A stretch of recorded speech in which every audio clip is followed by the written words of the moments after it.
We have this learned event for the next hour and a half slot.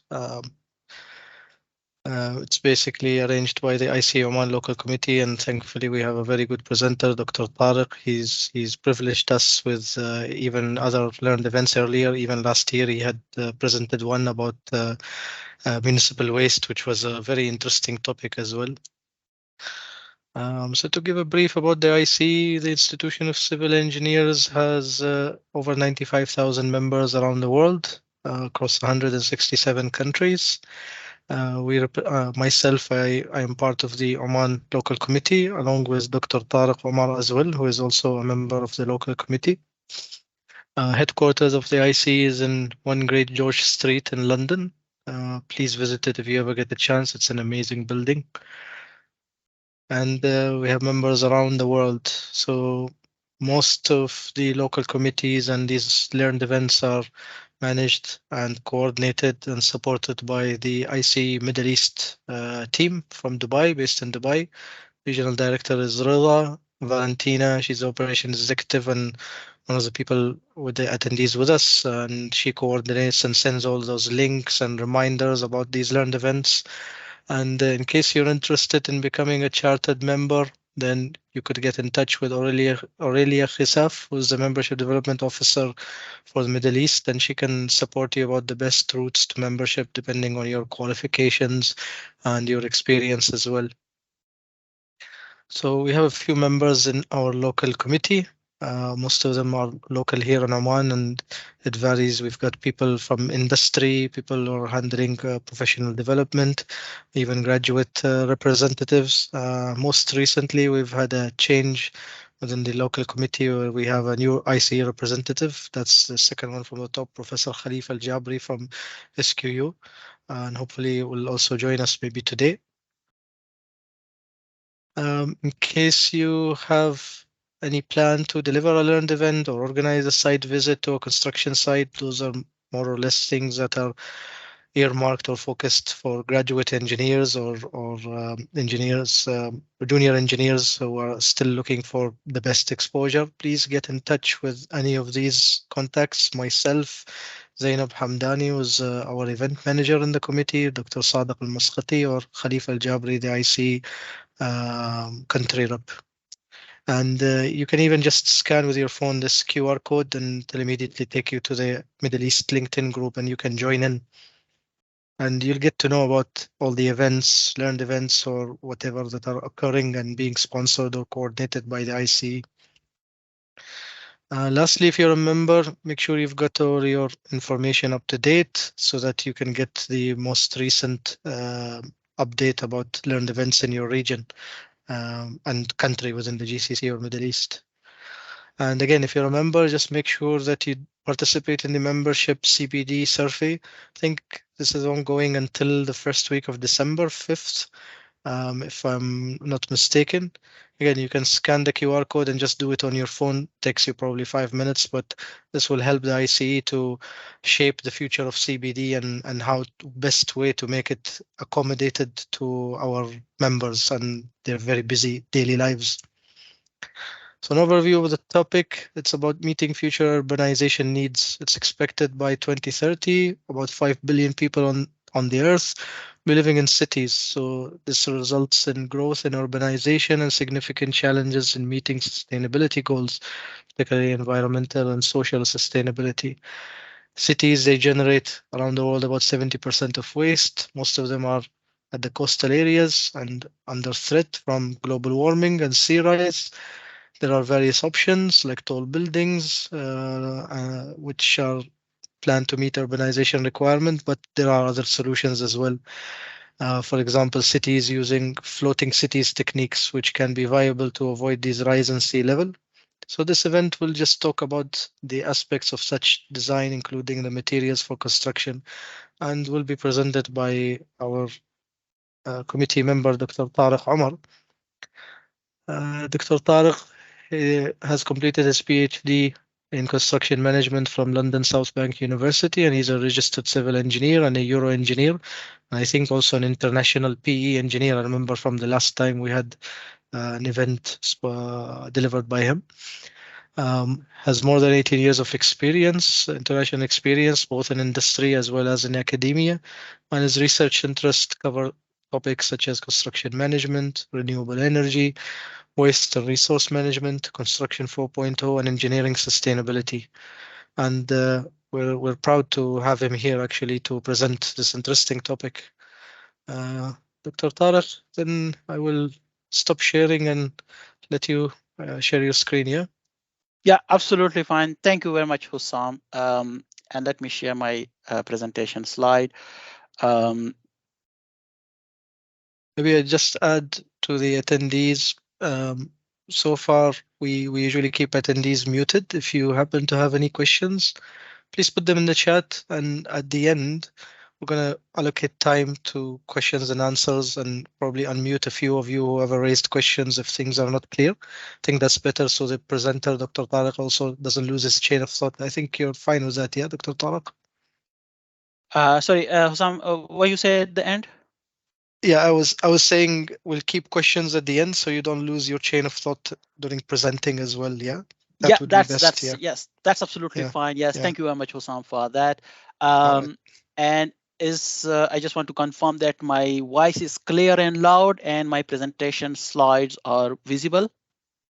Yeah, yes, your voice is visible. The presentation, your voice is loud. Your presentation is visible. Only thing is your camera is a bit slow or laggy. Maybe I would suggest to stop sharing the camera while you're presenting. Maybe it causes a bit of delay. Oh, okay. So let me stop my camera. Okay, that's great. Right. Yeah, Okay. go ahead. Yeah. Thank you very much. Well, ladies and gentlemen, good evening and thank you very much for coming to this event. And Hussam and Valencia, thank you very much for giving me this opportunity. And Hussam, thank you very much for the introduction. So as Hussam mentioned, my name is Dr. Taik Umar. I'm a senior lecturer in construction project management, and the topic which I'm going to present is something related to the future urbanization need and how we can meet that requirement. Right. So let's look at to some of the background. So uh, as the population on the earth increasing, so what will happen by 2030? It is expected that 5 billion of the earth population will live in city, and when these people will be living in the city, so obviously it's create a number of environmental issues and also social issues. Uh, if we look at to the requirements, so for the whole population or the current population at the moment, we need at least six Earth or six planets to cover the current requirement. So think about the future when the requirement will increase.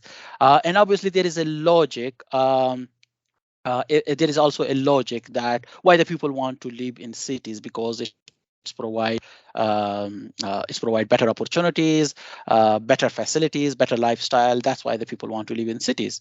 Now, the most immediate effect is basically on the cities. And if you look at to the current cities globally, so most of the cities are located near the sea or the coastal area. And again, in the current situation, when we talk about the climate change, sea rise, global warming, so obviously the threats to the cities increase further.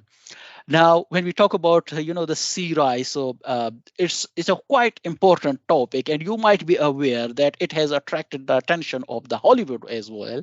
And you might have watched the movie, which was just called 2012, in which that says the world is going to end in 2012. Now it's more than 10 years ago, but obviously it was a very, very interesting movie, and some of the phenomena which they reflected in the movie was quite amazing.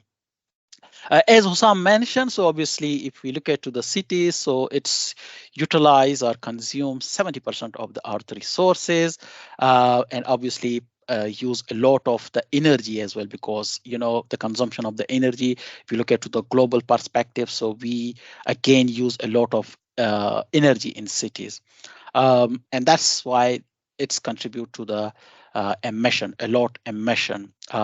Similarly, if you look at to the waste, again, the waste contribution or production is 70%. And if you look at to the air quality, so obviously 90% of the people living in the cities, they are breathing unsafe air or which can create health issue. And this air pollution create a number of death or a number of issues, health issues, which result into a lot of death. Now, if you look at to the just looking to the waste perspective, so if you look at to the per capita consumption, so you can see the world map, and here you can see how much waste we are producing in different region. Now, if you look at to the GCC region, I'm not sure if my cursor is available or is showing there or not, but if you look at to the GCC region or the Middle East region, so our per capita generation of waste is too high. And some of you might have attended my last year learning event, so in which I presented something related to the waste. So my result also shows that we are producing more than 1.5 kilogram per capita per day waste. So it's quite significant. Now, if you look at to the issue of the city, so obviously it's a burning issues. And if we look at to that, how it is a burning issues and how it is recognized at different forums. So the sustainable development goal is clearly there. And if we look at to goal 11, it's related to sustainable cities and communities. So it's quite an important topic or a quite important issue. Now, how to understand the issues? Obviously, we know the issue now related to the cities and what kind of problems are associated with those issues. So now the question is how to resolve it. It's not basically to think about just urbanization, but also to make sure how to make these cities sustainable. So if you look at to some of the few example, if you look at to the Bangkok, so what is happening, this city is basically sinking. A very fast rate is 2 centimeter per year. So the sea is rising and the city is going down. If you look at to Jakarta, I mean, a huge population is again sinking at a more faster rate compared to Bangkok. If you look at to the United Nations reports, obviously they predict that most of the some of the biggest cities, 90% of them are exposed to the sea rise. And if you look at to this chart, so obviously it's present some of the phenomena which is resulting from the sea rise. Now, if you look at to again, as I said, that the cities are mostly located near coastal area. Again, the flooding issue is there, and this chart basically represent how much financial or economic loss or these cities are facing because of this climate change, global warming, and sea rise phenomena. So obviously we have a very big challenge or a very big issues that need to be addressed, and obviously the civil engineers need to play a very important role to address that challenge. Now, obviously, what we can do in terms of urbanization, as I said, we need 6R. Many people are moving towards cities. So now, what we can do basically, I mean, some of the option which is available, we can use high-rise buildings. So obviously, we can go up rather than just spreading on the earth surface. So we can go up. We can also use underground spaces. What we can do, which has been some practice in the GCC region, we can put sand into the sea and we can create new land, and then we can also create cities in sea. So what I'm trying to do, I'm trying to stop share this, and I'm going to share a quick survey. So I just want to get your views. What do you think? What would be the potential option? So you might see on your screen, and if you try to answer this, it will be great. So what you need to do is just simply need to go to Google, write Mentimeter. You will have a code, and then you can select an option. Can anybody confirm you can see this on the screen? Yeah. Yeah, it's visible. It's visible on the screen. Right. Is it something doable? The participant would be able to do it? Yeah, I think so. We'll just give them a minute or two to see if they're interested to join, and you can see answers Yeah, increase as you go. Yeah. yeah, it's not changing at the moment. I Yeah. put this. I just opened mine. Let me have a look at it. Okay. Yeah, I get one response. Okay, using tall building, one response. Okay, making cities in C, one response. Oh, all right, tall buildings.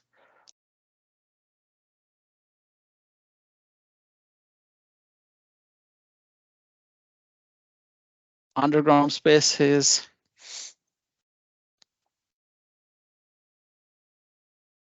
Okay, that's great.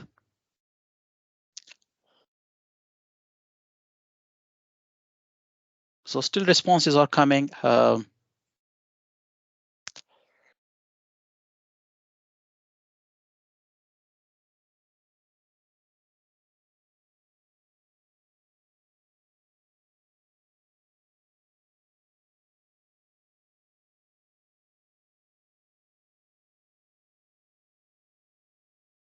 Right. We have 18 responses at the moment. And I think we have a lot of structure engineer because they choose using tall buildings. Yeah, which makes sense. Right. Any more responses? Okay, right. Pouring sand to the sea. Still have 19 responses.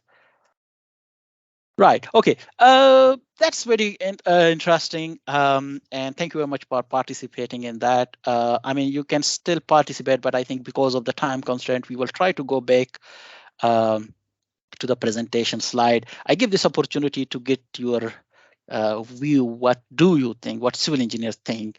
And obviously, this is also interesting for me because this is something I need to also consider as a way forward. So, I mean, there is some other question which might be coming. So, if you might be still interested to participate. So you should be able. So there will be some other question. So for that, Mentimeter ready, and then you should be able to participate. So thank you very much for this responses.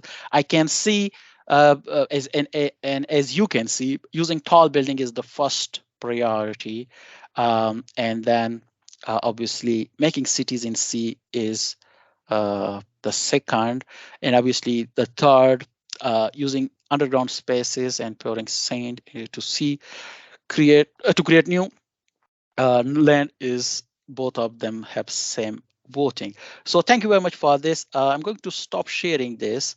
Oops, sorry, still increasing. Okay, yes, right. So we know what is on the leading. Yes, so let me stop sharing this and go back to my presentation slide. All right.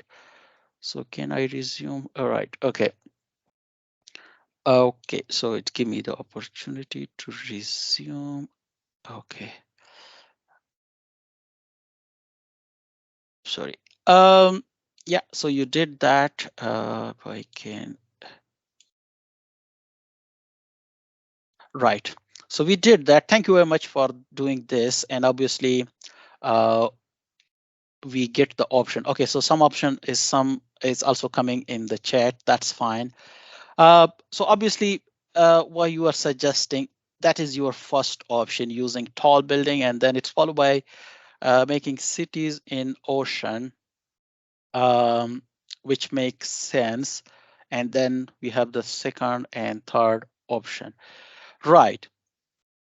Okay. Let's go forward. I was not expecting, but anyway, this is very important that using tall buildings. So I think that will be covered by, uh, uh, let's say, in my next learning event. But the focus of my current presentation was to bring the concept of this cities in oceans or making cities in ocean. So don't be disappointed that I haven't considered the tall building. Obviously, that was something it cannot be pre-planned. So I was not aware what you will be uh, choosing or what will be your choice. But anyway, I'm going to focus on cities in ocean, and obviously tall buildings can be considered something in a future learning event. Right. Why I focus on cities in ocean, because I think this can be a long-term solution. And I think as we look at, we said, oh, this is something new, but in reality it's not new. And if we look at to the history, there is a history. The history said there has been floating cities or cities in ocean. And if we look at to go back to Aztec, you will be able to find that. And we have some example when cities, that is one of the example of floating cities. Uh, but what is new then? The new thing is basically we need to shift, we need to change uh, the way we are making cities, the way we are creating cities. Uh, and when I say that, so what is important? The sustainability is important, and that should be the main focus.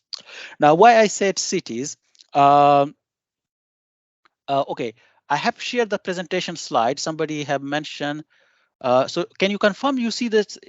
Yeah, okay, thanks. Thank you very much. Yeah, So yeah, you, I can see it. So I'm hoping everybody else as well. And I mentioned that to whoever asked the question. Yeah. all right, sorry about that. Yes. So sustainability should be in the heart of your design, whatever you are doing in terms of design. Okay, yes, you can rejoin, yes. Now, why I say cities, because if you look at to the earth, so, we just simply says that 70% is basically occupied by water. So it can be a useful resource, but we need to use it properly. Or we need to develop a solution where we can use oceans or that 70% of the earth surface to create our cities. Okay, now when we talk about sustainability, so obviously, again, I need to know your view. What should be the sustainability factors I need to consider? Now, this can be not only applicable on the cities which we want to develop in future in ocean, but also for the existing city. Uh, so these are some of the factors uh, which I have considered, and I think again you should be able to choose this um, on the Mentimeter. So these are the factors, and I'm going to stop sharing this and I'm going to go back to the Menti. I don't know how do you like this Menti idea, but I think it's a very interesting to get your view where you want to keep those indicators. So let me stop sharing this and I'm going to come back to the presentation slide and I'm going to share uh, the result. Okay, that's great. So now let's go to the next one. Uh, and if you can kindly do this very quickly, that will be great. So you have the Menti and then you can choose the option.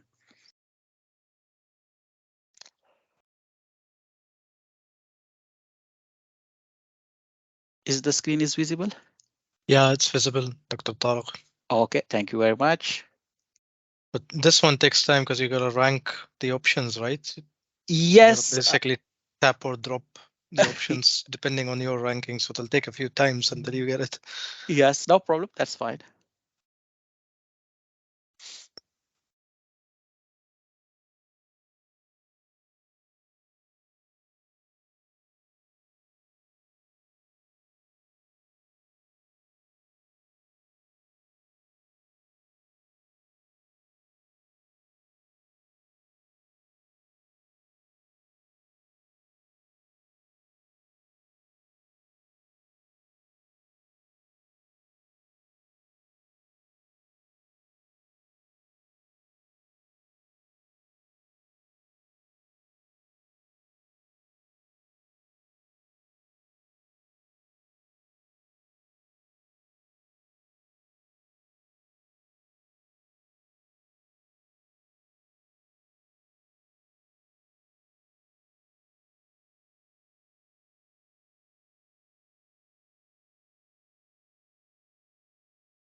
Right, great.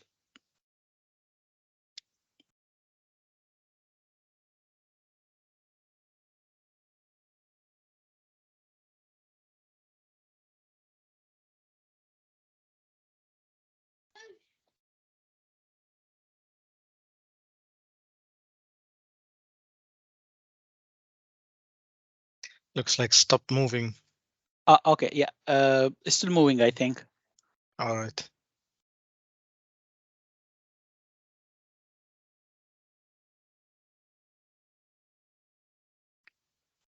Now it's quite strange that uh, the food, which I feel is quite important, but it's ranked very low. So obviously any cities, yeah, it's coming. So I don't want to influence your choice, but I'm just looking to the data, and based from the data, I'm trying to comment. Okay, so you can keep carry on that, and what I will do. Um, yeah, I will go back to the actual presentation. So anyway, thank you very much for doing this. And let me stop sharing this and go back to the actual presentation slide. But I understand, I get the flavor what you think basically, what the participant of this meeting think. Right. Okay. So if I come back here, right. Okay, so that was the factor which we consider. You did that survey. So what I did, uh, obviously,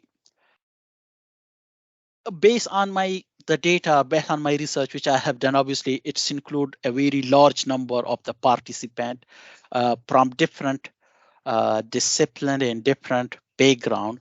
So what I did based on that data, so obviously your data is there, but based on that data, what I did, I have ranked some of the factors which those responded consider more important. So these were the factor which were considered more important.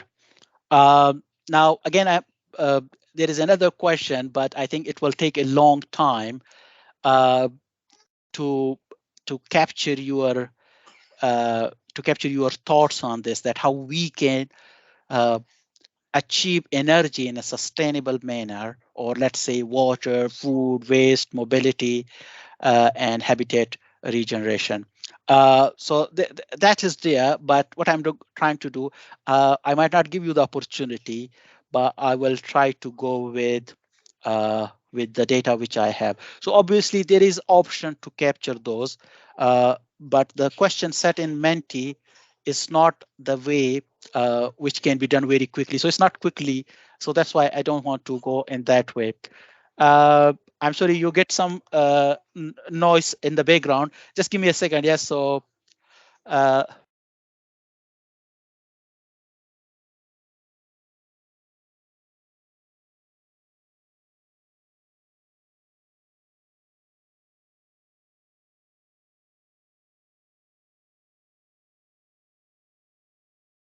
sorry, it's just the twin, and they are they are just creating a little bit mess, but that's fine. So sorry for the noise. No, no worries. No worries, Yeah. Dr. Tariq. Yeah, please Yeah. go ahead. Go ahead. Yes. Yeah. Yeah. Right. Okay, so how we can do that? As I said, again, there is a question on the Menti, but we don't want to go there because due to the limited time, and these question might need little more thought, so it might not be very easy or quicker. Some of you might have joined through mobile phone, but we will have a discussion on that, on this, and maybe I will capture your views or thoughts when we come to the question and answer session. Right. So. Generally what I want to say that these 6 factors I have selected from the list which you have ranked, but that is basically not based on your ranking, the data which I have collected earlier. And then I focus my presentation purely on these 6 factors. Now let's look into the energy requirement. So the way we produce energy and the way we are going to uh, the way we produce energy and the way we are utilizing energy at current scenario is not sustainable. So what we need to do, we need to we need to reduce that consumption. Now for what purposes we are using, so we are using for different purposes. So like for example, we use for transportation, we using in our buildings, we use it in our service, we also use it in our agriculture activities. Now, the energy consumption and production in different region are different. I mean, if you look at to the specifically in our region, in the Gulf region, Middle East or the GCC regions, obviously we produce a lot of energy from fossil fuels, and obviously if we compare our per capita consumption, that is very high. Now, in terms of sustainable floating cities, we need to reduce the consumption. And then in those cities, all the energy requirement or the energy which we are using, that should be coming from the renewable resources. And a major part can potentially come from the solar. We can use other resources as well, like ocean energy, wind energies, and things like that. So we need to totally shift our consumption and also the way we are producing the energy. Now think about the water. So obviously the water is an important element. Some people are saying the next war will be on water. Hopefully we will not have any new war on the earth, but because water is so important for our life on the earth, so therefore this factor as well.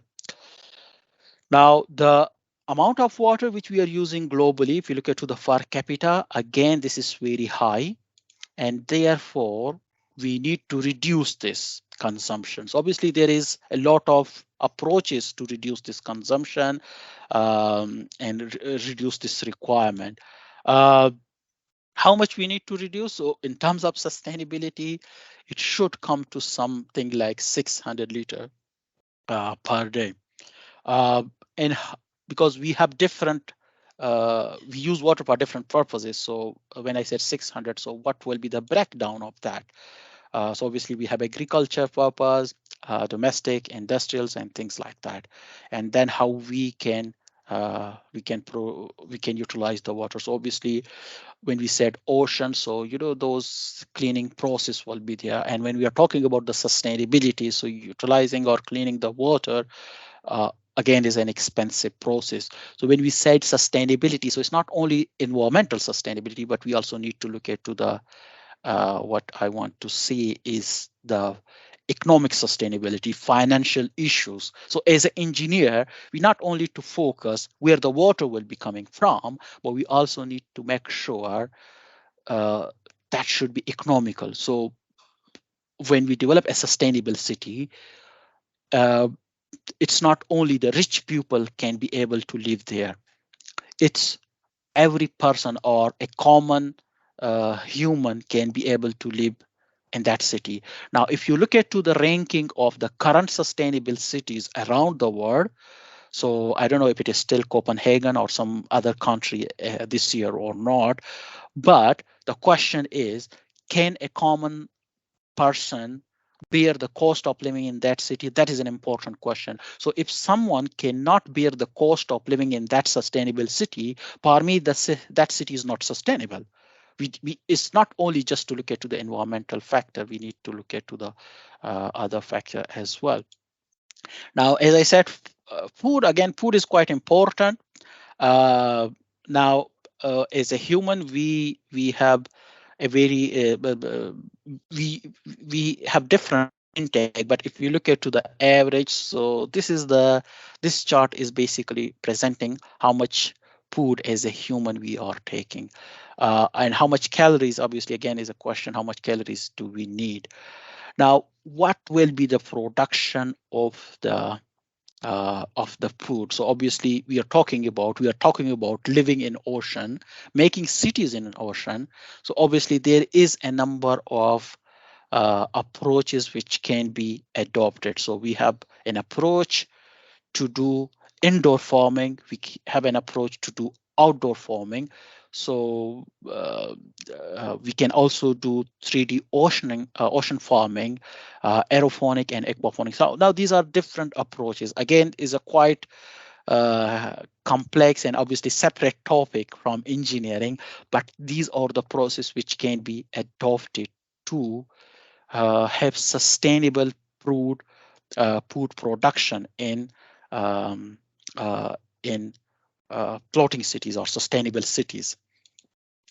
Again, the next item which I have chosen is the waste.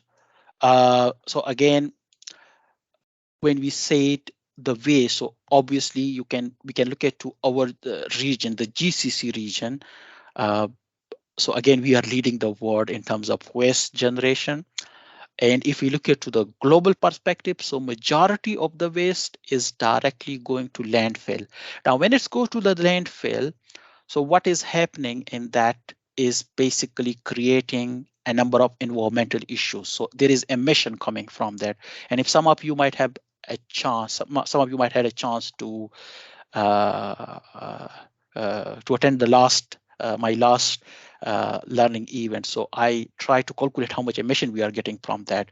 Um, so we do recycling at this stage, but obviously that recycling is at a very uh, limited scale globally. It's not specifically into different or specific region.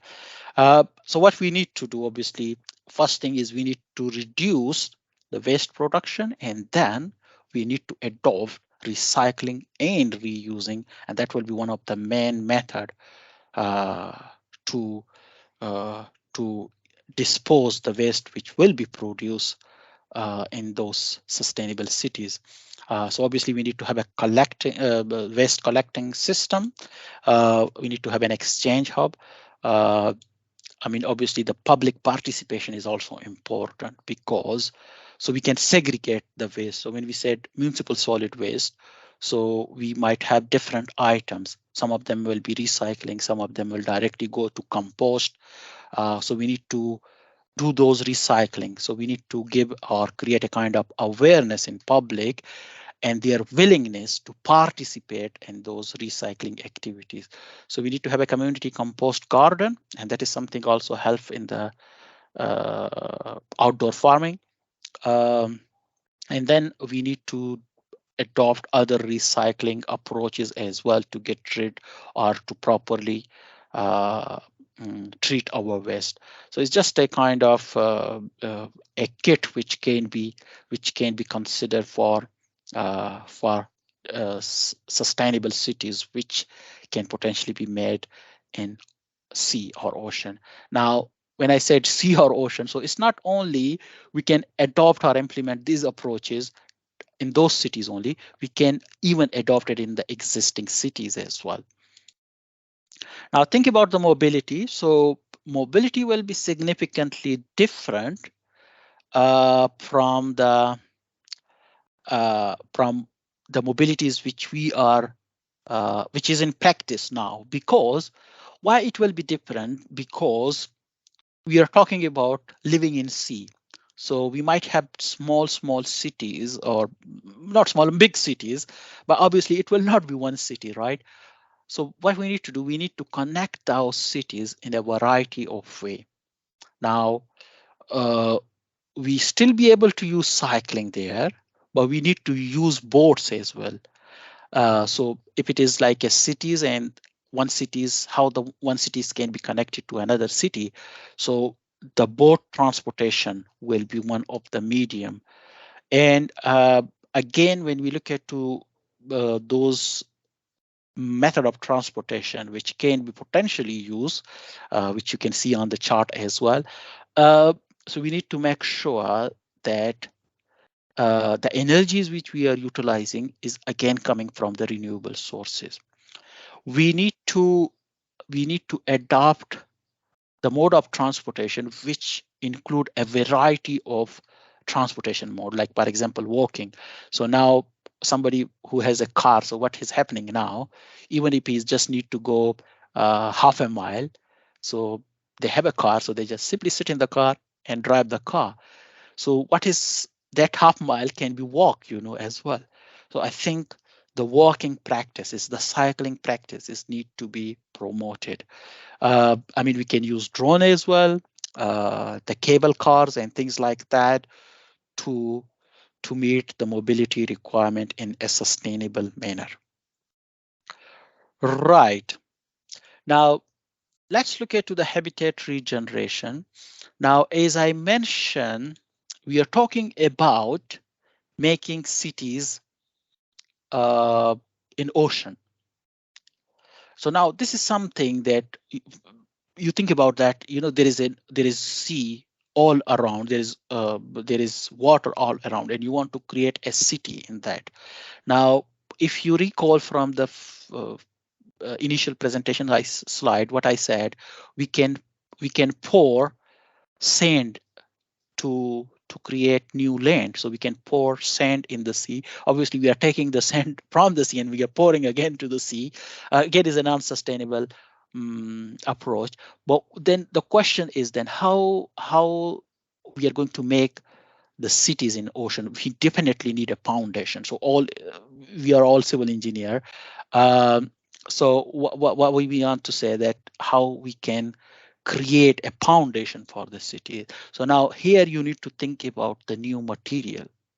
Uh, Now the traditional material you might say is bricks or concrete or steel, which can still be usable, but now we are talking about those foundations. So we need to rethink, or we need to investigate the new materials which can be potentially utilized uh, in these cities. Now, one of the materials which is potentially or could be quite useful is called biorock. Uh, and it's a kind of ocean technologies that you know uh,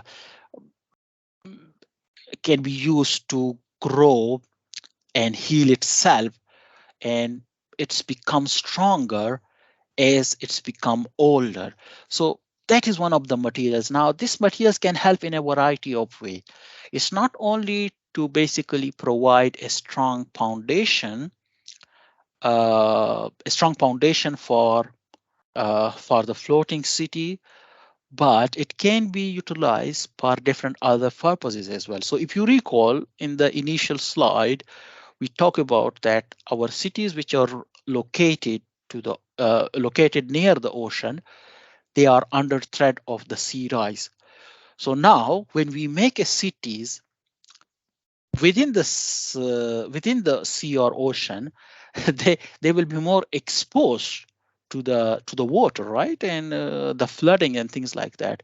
So I think this material can also be useful to utilize it as a form of protection for those cities.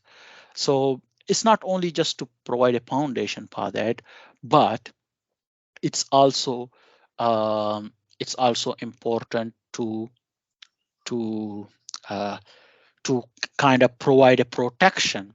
Uh, uh, and obviously the traditional materials which we are using, I think it will be still usable, but we need to think about how we can protect, because some of the materials might not be very suitable for we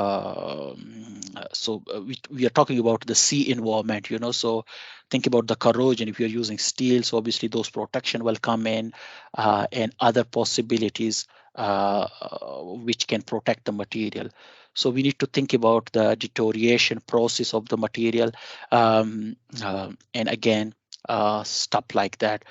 uh, so this biorock, I mean, it can be used for other purposes as well, like for example, marine construction, shore protection, to avoid breach erosion, and obviously to protect from the sea rise as well. Um, so a lot of application is there, but one of the application of the biorock is basically to utilize that in uh, that uh, in the floating cities, or the cities which we are proposing for to be constructed in ocean or sea. Now, these are the sustainability factors which I have mentioned. Obviously, looking to the data which you have shared. So let me stop sharing this and go back to the elements which you have shared. Uh, Now I'm going to share that, and there is some interesting bit, right? So do you see the screen which I'm sharing, right? Yeah.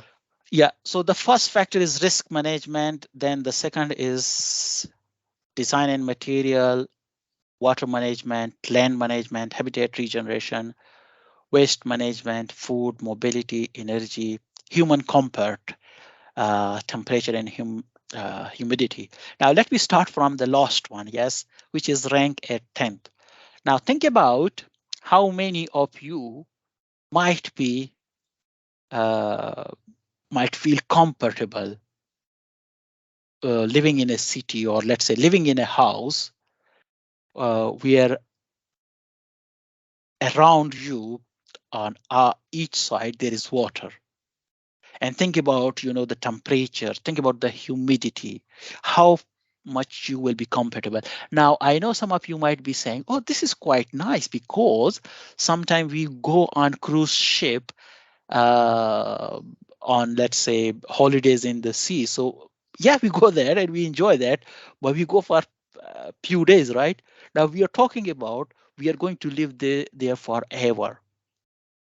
So again, it's quite challenging.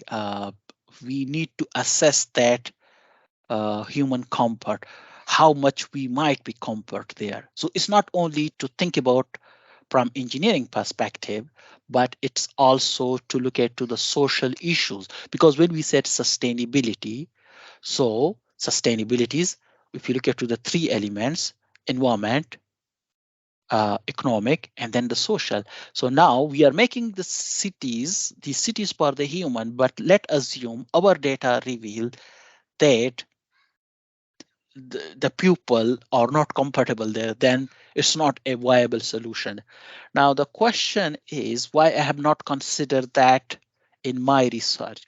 So that was one of the factor which I need to consider. But obviously the research which I had done, so obviously uh, I was not able to focus on all the sustainability factors which I have identified from the literature.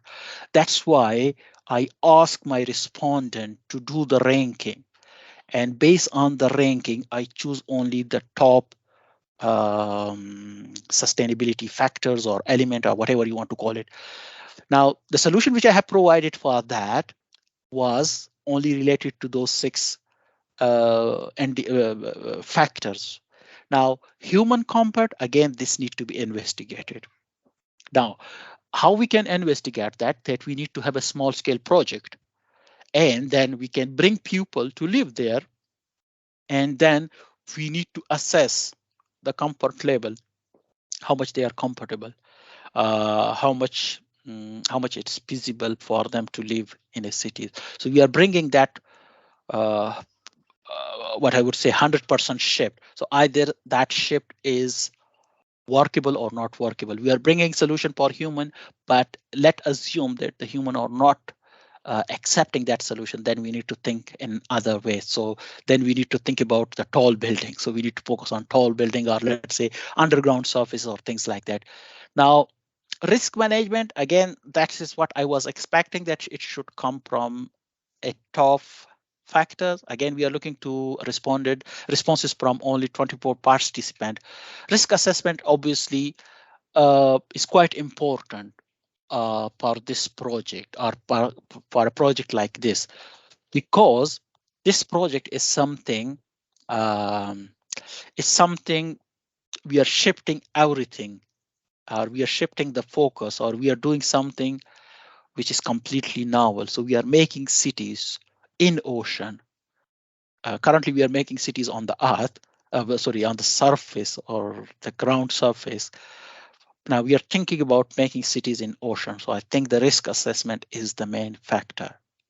Now, these risk financial, I mean, apart from engineering risk assessment, we also need to do the financial risk assessment as well, because it's need a lot of investment. Now, who is going to put a lot of money, even for a large scale project? Uh, mm, Now, some of people have a lot of money, like for example, Elon Musk. He has a lot of money. He can say, yes, I want to do it. So it's still feasible. But again, even if we want to do a kind of small scale project um, to see how much what kind of risk can be there. So again, that should be done um, in the first instant. Uh, Design and material as expected. So I think we are having many civil engineers here. So again, our priority is to look at to the design. Now there is a number of design, and there are a number of companies who are doing or who are working on this area. Uh, so the initial design, obviously, it's somehow related. It's not directly a topic of civil engineer. Uh, we can get the view of the town planners and people are the city planner, but it based on my reading, a hexagonal or uh, hexagonal type of design or shape of the design might be appropriate. Uh, Now we are talking about the shape, but the design is more than the shape. Now we need to think about how strong could be the foundation, what would be the physical structure of these cities. Either it will be like a boat or a big ship, so it will be moving from one place to another place, or it will be constant, or it will be staying at one place of the ocean. So again, these are the questions.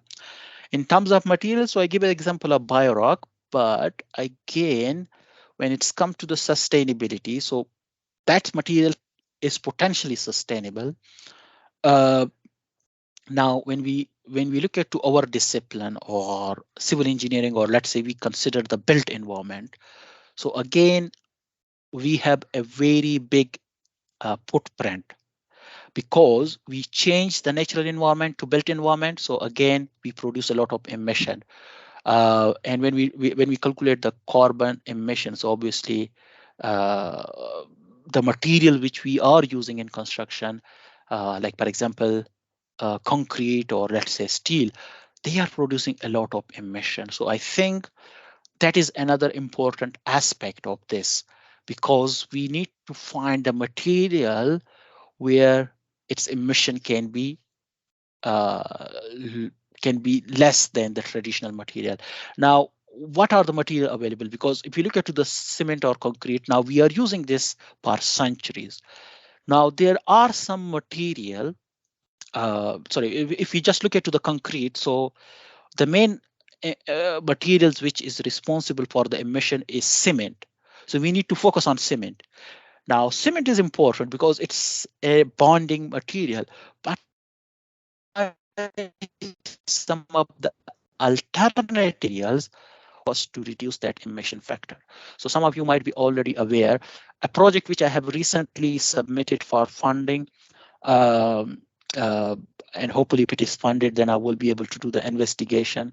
So what I'm trying to do, I'm trying to produce a cement uh, considering the human hair and also the textile waste. So again, we go to barber shop, we cut our hair, and what happened with those hair is directly go uh, to the to the landfill. If we look at to the textile waste, so again we can recycle textiles. So some people, we can donate our old clothes to other, but some people don't like to wear the old clothes, so it's again goes to the landfill. And in the UK, this is a very big issues. Both of the waste is quite significant. Uh, and my idea is basically when we talk about the fiber reinforcement, so we can use human hair and textile waste to do a kind of fiber reinforcement. Now, in terms of cement, again, I'm considering some of the waste material, like the waste which is coming from the construction waste. Again, they have some of the cementitious properties, and that can be utilized in those materials. So the point here is again two things and quite important: design and material, and both of them need to be sustainable. Okay, land management. Yes, it's ranked third, but in my data it was not there. That's why I just focus on the top 6. I should have focused on those materials which I have not considered, but considering the scope of the research, the available resources, in the time, I was only able to uh, focus on 6 element. Now, land is also important because in the cities, or either it is on the earth or let's say in the ocean, uh, we are going to create a platform. We are going to create a land, and that land need to be utilized properly. We we not only need houses, we need schools, we need hospitals, we need park, transportation, public spaces. So again, that is another area that need to be investigated. Okay, what other factors? I think remaining factor I have considered in my presentation. Now let's go back to my presentation, and let me stop sharing this and to present my slide again.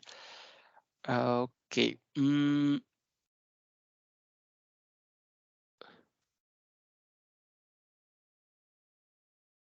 Okay, so it give me the option to resume from that place, right? Okay. Okay, so that was the biorock, which I have already talked about. Right. Now just going to the concluding remark, and obviously uh, I try to share my knowledge, but there will be still, you might try to learn more about the topic.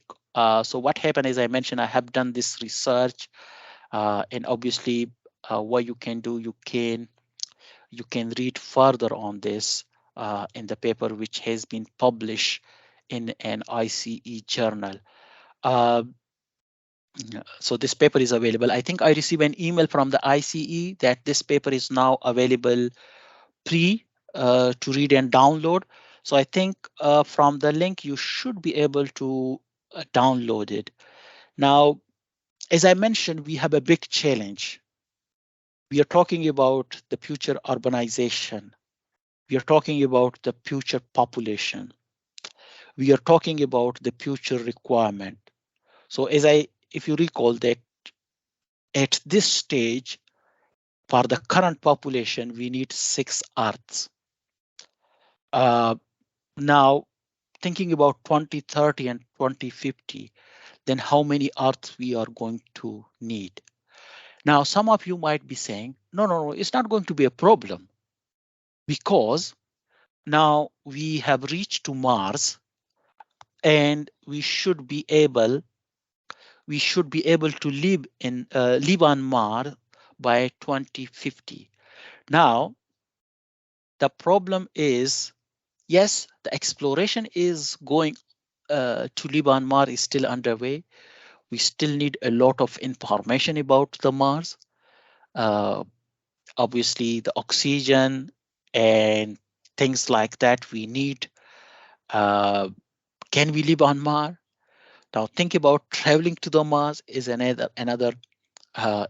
option, another challenge. So, what I think that living on Mars, what we call in Arabic, marikh, yes, we call it marikh. So, living Yeah. on Mars is still possible, uh, but the question is, I think that can be a long-term process. Now we need to still look at to the short-term solution.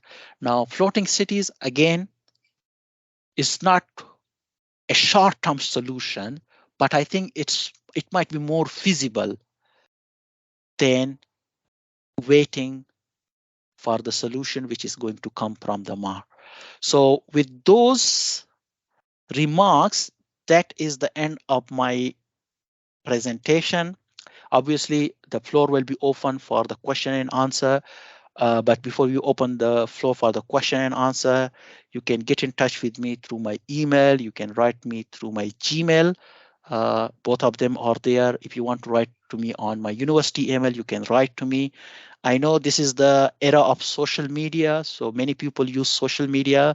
So if you want to contact me on social media, I'm on Twitter, uh, I'm on LinkedIn, I'm on Facebook. There is a web page as well, so you can contact me in a variety of way.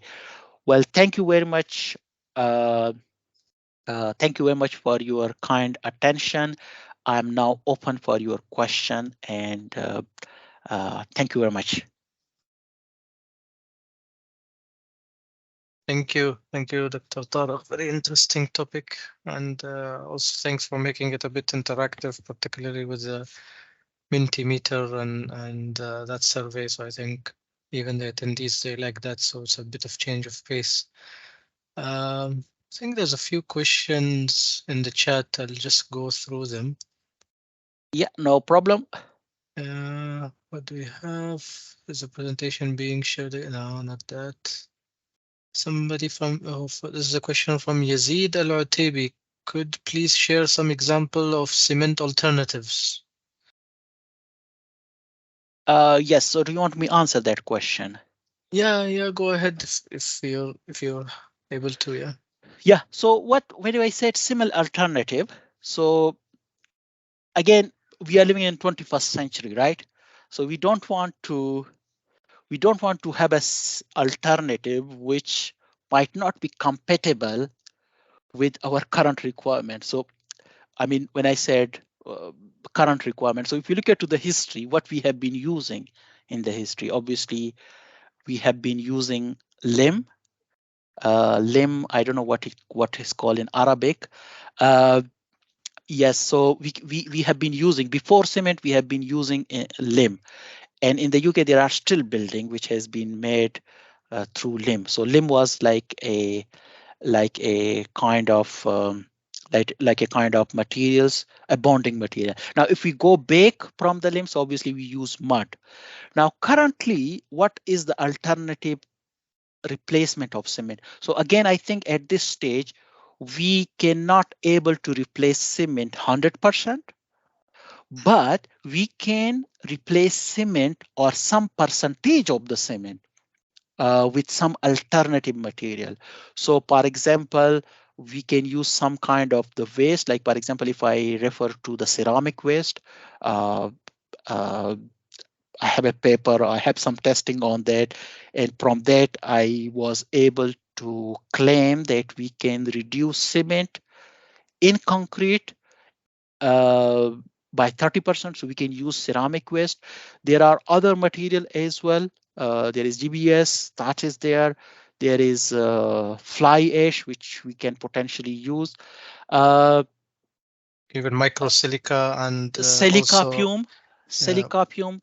But what I'm saying, those alternative materials are there, but we cannot get rid 100% of the cement. So those material can partially replace the cement, but we still need to use cement. Now the exploration which is going on Mars, so maybe we can get some new material there. Um, at this stage, we have those materials which we can replace somehow the cement. Now, lim was also there, but I mean, people not using there. If you look at to the composition of cement, so again, the main element of the cement is calcium oxide. I don't know, some of you might be have chemical or chemistry background, but if we can look at to the composition of cement, so a major component is the calcium oxide, CaO. Now, any materials which has those calcium oxide element, like as I give the example of ceramic waste, so again it has a element of calcium oxide, so it provides some of the bonding properties. uh, but my understanding is that what we have the alternative material, we can still not get 100% of rid of the cement. We still need to use some of the cement, but we can partially replace it. I yeah, hope that answered the question, but if not, maybe some of the participant may add to that. yeah. There was a question as well. Can you send an email with this presentation? And Valentina, she shared actually mentioned that this whole webinar is going to be on the IC website, so you can keep an eye on it and get back to it. And also, she has shared the link of the paper published by the IC with the one that you have authored as well, so the participants can get to it easily. We have a few people with raised hands, so what we'll do, go one by one and unmute them and let them raise their questions and get back to the chat. Yeah, if that's okay with you, Dr. Tariq. Absolutely, yes. Yeah, so we have allow Mike. I think this is from Engineer Azhar, who's also with us in the committee in Oman. Assalamu alaikum, Engineer Azhar. You're unmuted.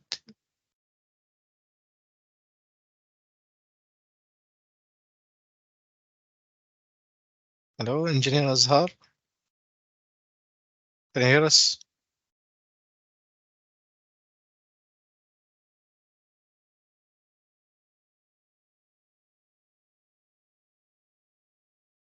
Right, she might have some issue with Mike. We'll go to the next one who has a raised hand. We have Ramesh. Ramesh, you can unmute yourself, raise a question, please. Yeah, thank you, Engineer Tariq, for this wonderful presentation. Really, it was very helpful. My question is that you mentioned that in the future days or coming, the generation that the population would be around 5 billion or it's more than that. So because of that population, we are going in the solution that maybe like a tall building or floating city and all. What there would be a concern that I have read many article that stating that the decline of the population, I mean that like the birth and the death ratio. So I don't think so. That still I have some confusion that what's your perception or what's your the solution that do you think that it will be gradually increased or it will be equal to the birth and death ratio? For example, the Japan and a few of the country have seen that the graph for the birth ratio it was declined from past to 3-4 years. If I'm not sure that. So what's your the solution for this case? Yeah. Yes, so I think you are right, absolutely. So this, when I said the data which I have shared, so obviously this is prediction, but I think you have highlighted a very important point. Like, for example, you give the example of China, sorry, not China, you give the Japan example. So what is happening, people are not, what I would say, they are not productive in terms of their children. In China, there was a stage where there was one child policy, and obviously the people are also going with a proper planning. So what happened basically, it's affect in some region, it has affected the population growth. Also that new generation, because new children are not, there is no coming, the cycle is not going in the same way as we expecting.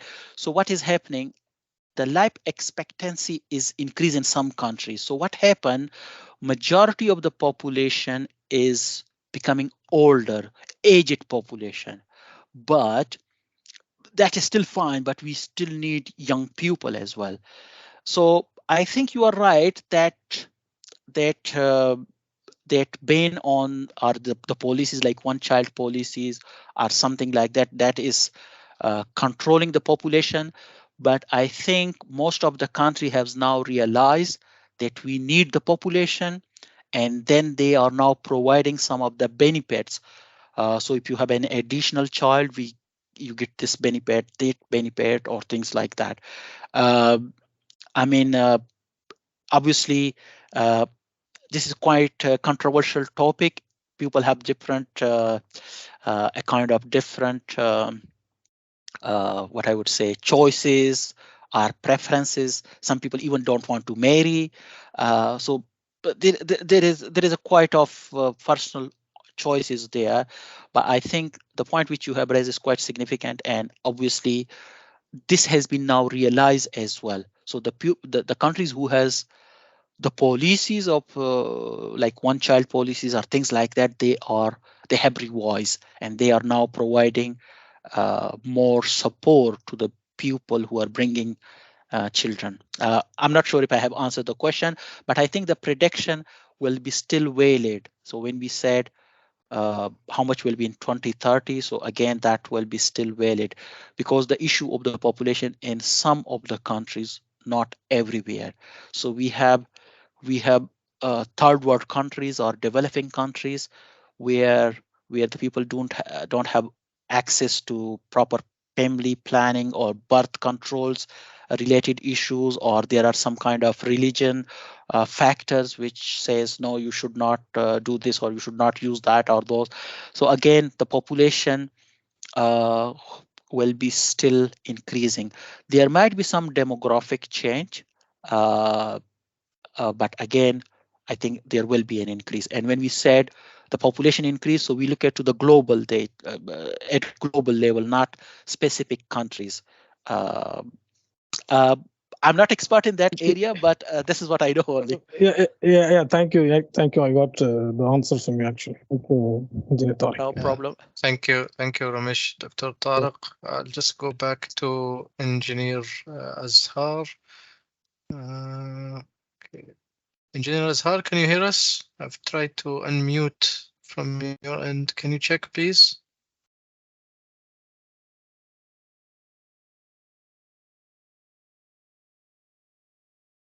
Hello, Azhar. Sorry, Hussam, I think some of the people says that they cannot unmute. Yeah, actually, I need to unmute them one by one. So Okay. I've tried to allow for Engineer Azhar to do that. Okay. Because she raised her hand first for a question. Engineer Azhar, can you check? If not, then we'll move on.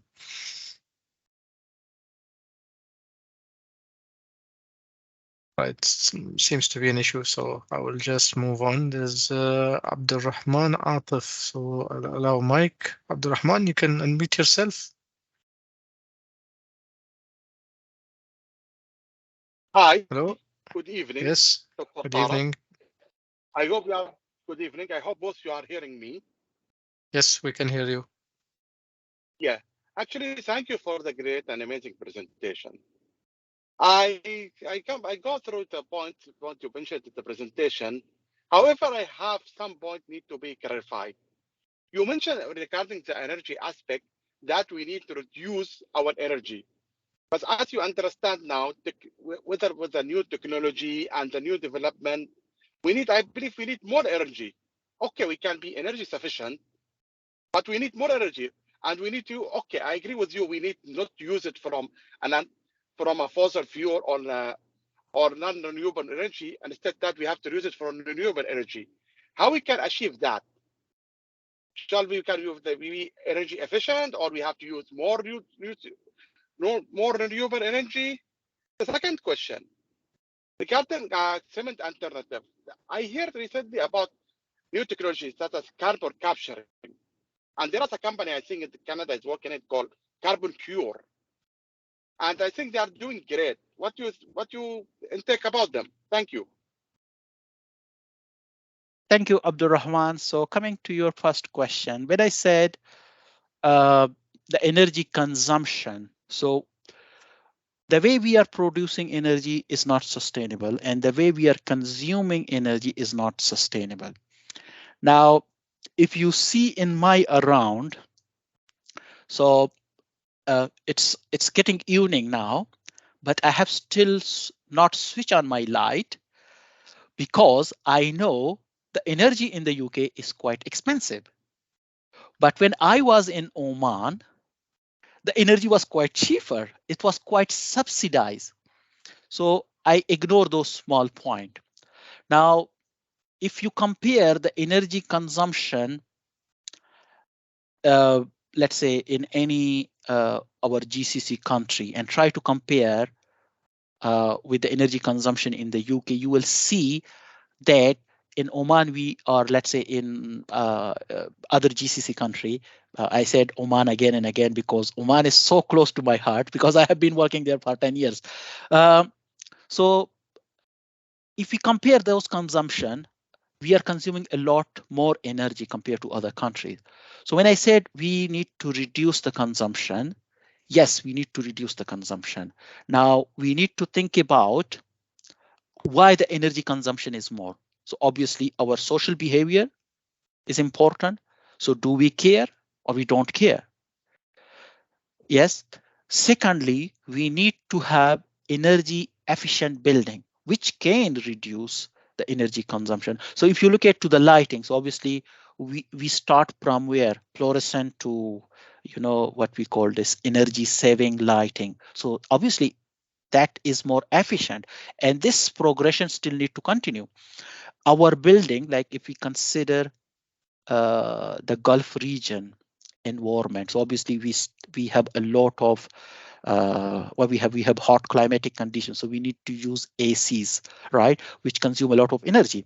So what we need to do for that, we need to make our building more self efficient, where we need to use less electricity. So we might need to do some kind of uh, isolation or insulation which protect the heat transfer. So we can still try to adopt some changes in our personal life which can help us to reduce energy. So it's not only electricity, it can be also using our car or our vehicle. So for small journey, we can walk, we can cycle. Uh, we need to promote those culture. I know some of you might be saying it's quite difficult uh, to ride the cycle in summer. Yes, شمس زيادة أيوة مشكلة. uh, more hot climatic condition. But again, there are some things, some areas which we can do and can reduce the energy consumption. The second part is the production. So if we look at to, I mean, this is a so we are still using a lot of fossil fuel to produce or meet our energy requirement. But we still have we have the renewable resources, but we are not utilizing the way we should utilize it. So I think we need to promote those renewable resources.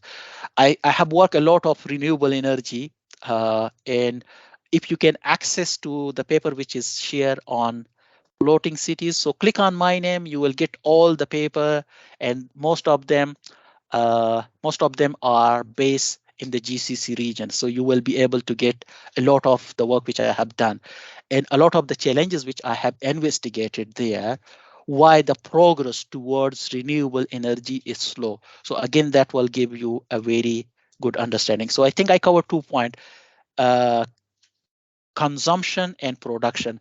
Sorry, Abdurrahman, if you can remind me, what was the second question? It was about carbon capture and the company in Canada. Yeah? Yes, so I think this carbon capture is still a kind of emerging technologies, and there is a lot of industrial use. Uh, I think one of them, if it is not in cement, definitely there will be an application or some application um, in our built environment sector, or let's say in civil engineering discipline, but it's still emerging. We might need to wait a little bit to see how this progress or how it's developing. Thank you, but I know there is a company already working that in Canada. It's called Carbon Culture, and they're doing great there in Canada and the US. So what about, and they are reaching to like, now they have been like cost effective lately. So I want to know what your intake about that. Thank you. Yes, I mean the specific company which you are mentioning, Abdurrahman, I'm not aware of that, but I mean I can have a look to, or I can investigate it further. And if there is any update, I might be able to come back to you through your email. Yeah, I will add a little bit. I read a little bit about this. I think Saudi Aramco is doing a bit of trials with this company in Canada where they're trying to try out this carbon curing methodology with concrete, but not sure how it has achieved, yani. But I read somewhere, I think last year, that they have done it as a trial. Yeah. So could be very good opportunity as well for further research. Yeah. Yeah, Abdurrahman, I think based on my understanding, it's like kind of emerging technology. So uh, it's still like something which is in progress. So we still need to maybe wait what result they get, or what kind of technology we need for carbon capture. Again, this is a new thing. So we need new methods, new tools, new equipment to capture that and then utilize it. All right, thank you, Dr. Tawil. Just move on because we have other people who are waiting and they have got a couple of questions. We have Dibia. I will allow Mike. Dibia, you can unmute yourself. Yeah, hello, good evening. That was a great presentation from you, Mr. Tariq. I just want to ask you a basic question because I read through some documents which says that these floating cities could operate as autonomous units. I didn't understand the meaning of that. Well, I went through some documents which says working or operating independently of the government. This is one question. And the second one, what are the typical problems? Because what I read through is that there's a problem of swaying. You know, these platforms on which these individual units are being built. There is a problem because with the sea level rise and low, these platforms are supposed to rise and low. Otherwise, there is no concept and there is no meaning for this. So there is a problem of swaying, and then you have to, acclimatize yourself to live within the inside the sea or in the ocean. This is second. And the third one, actually I read also another article which says that there are some nanotechnologies, nano sensor technologies, which when placed inside concrete elements, like in building elements, they can capture the carbon dioxide outside. They can help to keep the building cool and also purify rainwater and stuff like this. So how about that could be an innovative material to be used. So if you can just give your idea on these three issues, actually. The first one is the autonomous unit. I don't understand the meaning of this autonomous unit. Yes. Please. Yes. So what happened? I think there are legal issues, which is one of the implication of these cities. So why it says autonomous cities? So which law will applicable to those cities? So what we have international law, right? So this was one of the we investigate, or we try to explore this. This was a workshop happened just recently, which I attended as an expert in Cambridge University. So one of the aspect is how to challenge, how to face, or how to cope with that. What I would say, the legal issues which can be arising from these cities. So we have international borders or sea, but there is international cities as well. So what kind of law will be applicable on those cities? And again, when we said autonomous, so what will be the state? It will be a static city, so it will be staying at one place, or it can move to another place.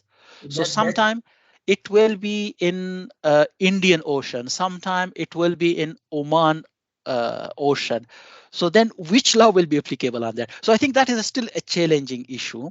And we, from that workshop, we thought it's a supplementary issue. We should be able to address that. So we have international UN law. We can develop a new law to regulate those aspects. So I think the question is, when you said autonomous, so I think it's more related to that.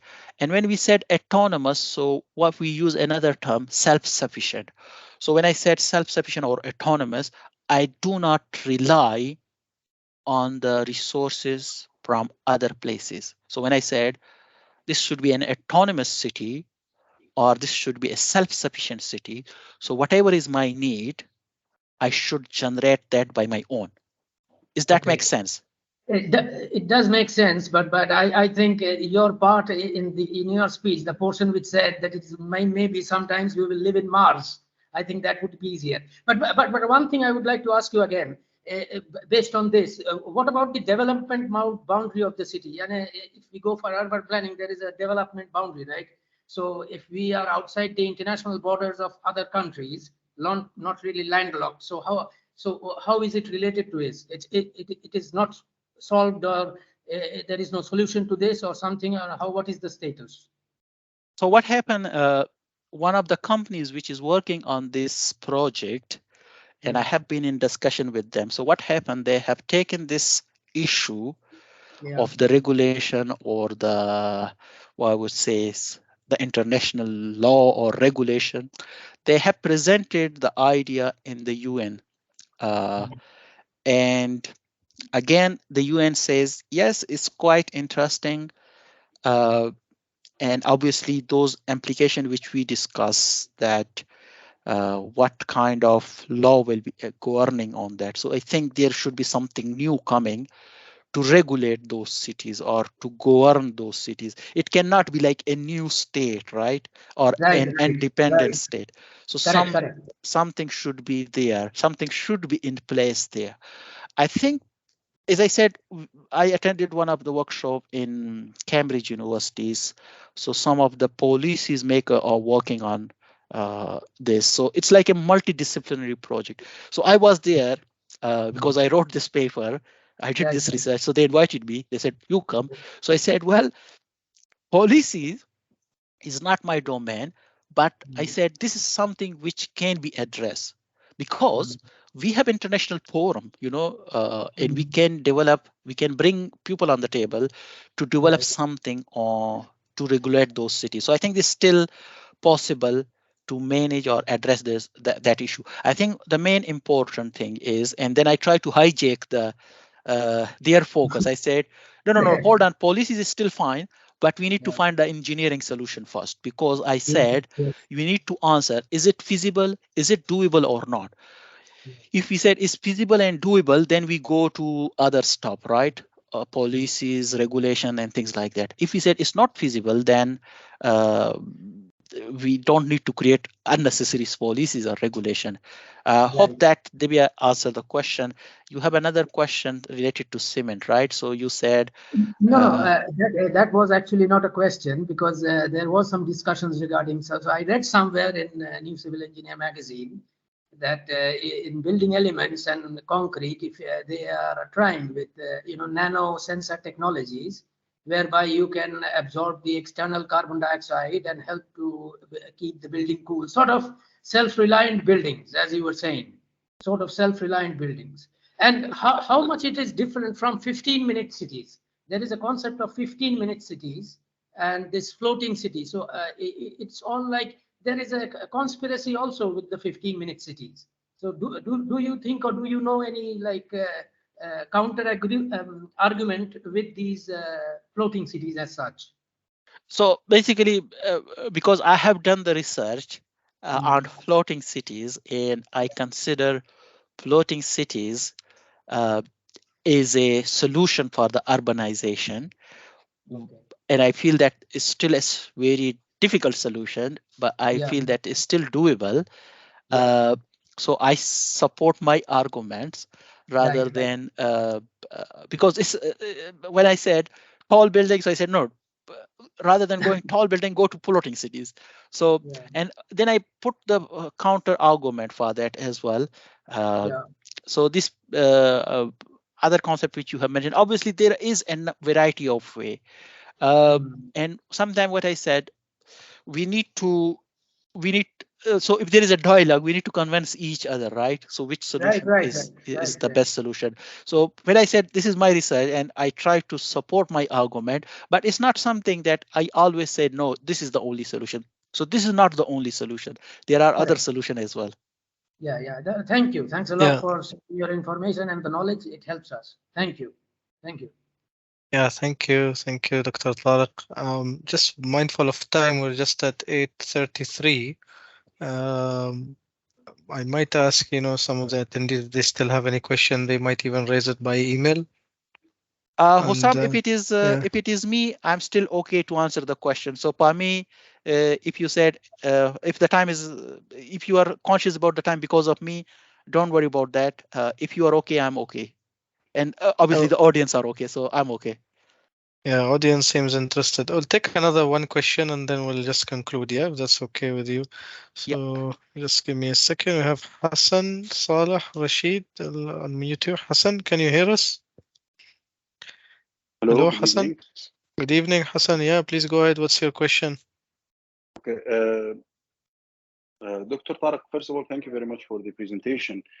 Having done my PhD in sustainable construction management, I do realize the challenges that are always adjoining the sustainable way of analyzing solutions. However, one of the biggest hurdles, I think, in my opinion, when it comes to floating cities would be the economical pillar of sustainability that we are ignoring, and that comes honestly from the fact that all of these sustainable technologies are proprietary material, and those always are charged at a premium. Therefore, I think that an avenue of research that would be beneficial is to actually trying to make that feasible. Therefore, I would ask you, doing your research, did you consider feasibility as a metric for your analysis? Because in terms of the science and the engineering behind it, yes, it can be done. However, what is the cost? So what is the risk benefit analysis or the cost benefit analysis behind it? Thank you. So when I said my research basically focus on the floating cities, but the solution which I have investigated, it's not only for the floating cities. It can be applicable or it can be adopted on the existing cities as well. Like, for example, when I said energy, we can still produce our energy requirement from the renewable resources. And one of my research, which basically investigate the cost benefit analysis, like for example, for the renewable energies, which again is available on the ICE website. Again, I publish most of my paper in the ICE journal.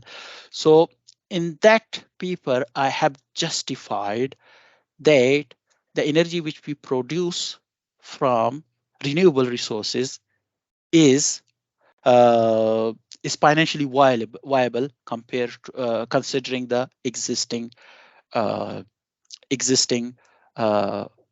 fossil fuel which we are using.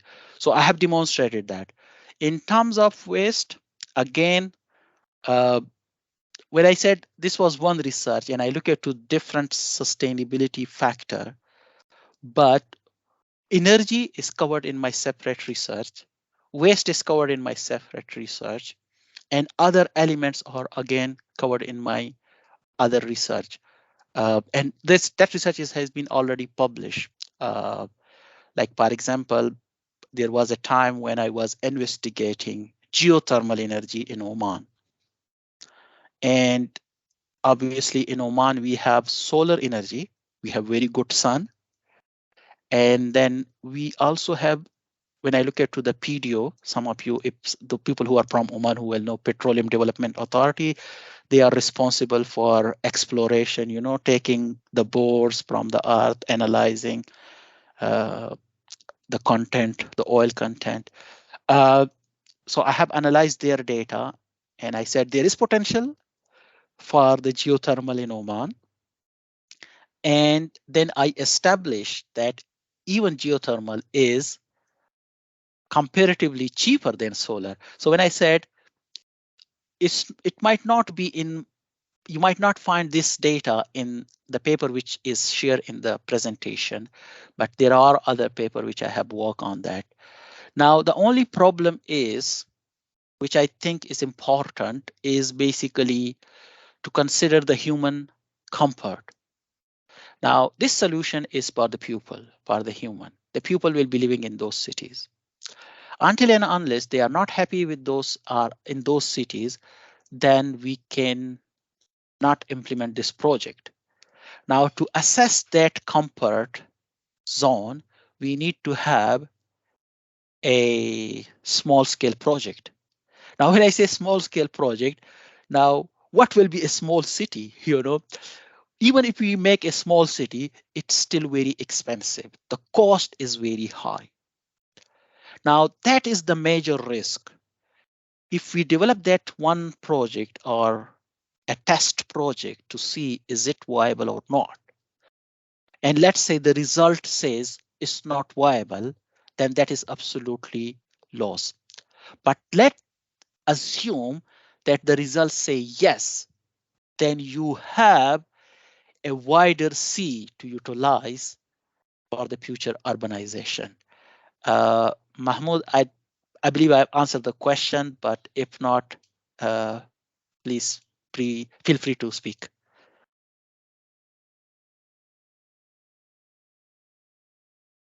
I think that was very sufficient explanation, Dr. Tariq. Thank you, Dr. Tariq. You answered the question. Yeah, thank you, Hassan. Thank you, Dr. Tariq. Just with that, Dr. Tariq, an audience will just come to conclusion. Yeah, and we'll conclude on this learned event. I think it's a very interesting topic. I just wanted to add one thing about floating cities. You know, in Saudi Arabia, part of the NEOM project, they have this proposed Oxagon port city, I think. So that might be like one of the newest development in floating cities. So I just wanted to mention that if you're aware. Yeah, somebody mentioned in chat Oxagon, yeah. So if anybody's interested, you could Google about it as well to get a bit of an idea. So Dr. Tariq, really thanks for the time and for sharing also your knowledge and research on this is very interesting and definitely uplifted, you know, the competency and knowledge of all those attendees. And also thanks for sharing the about the paper and that might be a good read to everyone whenever they get a chance. And really thanks for the attendees for joining and raising these questions and making like a very good technical debate, really. Just with that, maybe ask Dr. Tarif if you have anything last you want to add before we conclude, then please go ahead. Well, thank you very much, Hussam and Valencia, and obviously thank you very much to the ICE local committee for giving me this opportunity to share my knowledge. As I said, you can reach to me by different means. You have my email, you have my social media. Reach to me if you have any question, if you want to provide some insight, or you want to share your own experience. Please do so. And I'm very grateful to have you all in this wonderful event. Thank you very much. Perfect. Thank you and have a good evening all. Thank you, Dr. Tariq. We'll be in touch, inshallah. Many Take care. thanks. Shukran jazeelan. All right. Assalamu alaikum. Afwan. Shukran.